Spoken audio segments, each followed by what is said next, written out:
안녕하세요. 법무법인단 피해회복 전담팀입니다. 먼저 오늘 소개해드릴 사례부터 간략히 말씀드리겠습니다. 피해자 김모 씨는 유명 작가의 그림에 투자하면 대여 수익으로 안정적인 이익을 보장받을 수 있다는 유명 광고사의 홍보를 보고 3,700만 원을 투자했습니다. 또 다른 피해자 박모 씨는 유튜브에서 투자 성공 사례를 보고 신뢰하게 되어 1,000만 원을 입금했습니다. 이들은 어떻게 덜컥 큰 돈을 투자하게 되었을까요? 일단 유명한 사람들을 믿고 투자를 시작했다고 합니다. 그리고 처음에는 일부 수익을 돌려받을 수 있었습니다. 그래서 안심하고 더 큰 돈을 넣었던 건데 결국 몇 개월 뒤 업체는 잠적했습니다. 왜 이런 일이 동시다발적으로 일어나고 있을까요? 매주 1.8% 확정 수익 6개월 뒤 원금 보장, 안전한 투자청 유명 작가의 작품, 백화점 상품권으로 수익을 고수익이면서 원금까지 보장되는 투자 정말 있을까요? 물론 많은 분들이 저희 법무법인단 피해회복 전담팀의 유튜브를 보시면서 경각심을 가지고 이런 영상들은 많이 패스하시곤 하는데요. 문제는 사기 수법이 더 교묘해지고 있다는 점입니다. 오늘 영상에서 투자 사기범들의 수법과 진화하고 있는 방법들에 대해 철저히 파헤쳐 보겠습니다.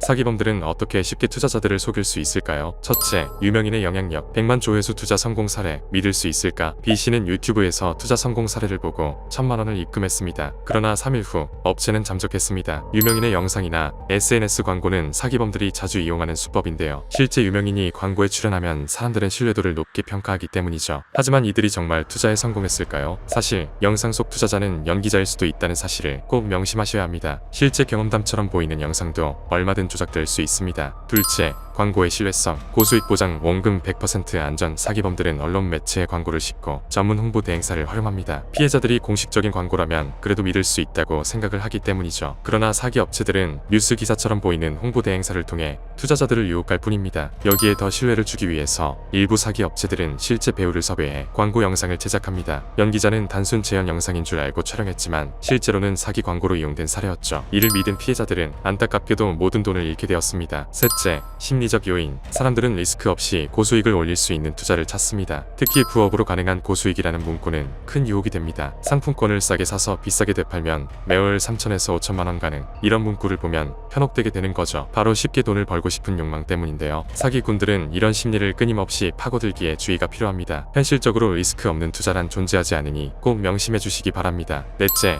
정보의 부족. 지난해 유사수신 사기 신고 건수 410건 전년 대비 25% 증가. 투자자들은 충분한 조사 없이 결정을 내리는 경우가 많습니다. 원금 보장이라는 문구가 불법이라는 사실조차 모르는 경우가 많습니다. 따라서 고수익 플러스 원금 보장이라는 문구 자체가 사기라는 신호입니다. 다시 한번 말씀드리지만 원금 보장을 강조하는 순간 의심해야 합니다. 일단 법률 전문가의 상담을 받으시길 권유해드립니다. 단체 소송 가능성 여부를 검토해볼 수 있기 때문이죠. 그 이유는 특정 경제범죄가중처벌법 적용 여부를 확인하기 위함인데요. 특경법은 사기, 횡령, 배임 등의 경제범죄가 일정 금액 이상일 경우 형량을 가중처벌하는 법률입니다. 즉 단순 사기보다 더 무거운 형벌이 내려집니다. 일반 사기죄의 경우 형법 제347조에 따라 10년 이하의 징역 또는 2천만 원 이하의 벌금에 처해집니다. 하지만 피해 금액이 5억 원 이상이라면 특경법을 적용하여 3년 이상의 유기징역이 가능합니다. 만약 피해 금액이 50억 원 이상이라면 무기 또는 5년 이상의 징역에 처해질 수 있습니다. 투자 사기의 규모가 크다면 일반 사기죄보다 훨씬 무거운 처벌이 가능합니다. 최근 사기 사건이 급증하면서 대법원 양형위원회가 사기 범죄에 대한 양형 기준을 수정하기로 하였는데요. 일반 사기의 경우 300억 원 초과 시 최대 징역 17년까지, 조직적 사기의 경우 300억 원 이상 시 최대 무기징역 선고가 가능하도록 양형 기준을 크게 높였습니다. 그 외에도 사기 범행을 주도적으로 계획하거나 그 실행을 지휘한 경우를 집행유예 부정적 참작 사유로 새롭게 추가하기도 했습니다. 법무법인단 피해회복 전담팀은 금융사기 피해자의 법적 대응을 지원하고 있습니다. 그리고 양형 기준 변경 등 새롭게 업데이트되는 내용들도 발빠르게 전해드리고 있으니 구독자분들께 많은 도움 되었으면 좋겠습니다. 사기범들은 점점 더 교묘해지고 있습니다. 만약 이미 피해를 입으셨다면 절대 혼자 고민하지 마세요. 즉시 법적 조치를 취해야 합니다. 이외에 추가로 궁금한 점이 있다면 언제든 댓글로 남겨주세요. 더 많은 피해 예방 정보를 원하신다면 구독과 좋아요, 알림 설정도 부탁드립니다. 지금까지 법무법인단 피해회복 전담팀이었습니다.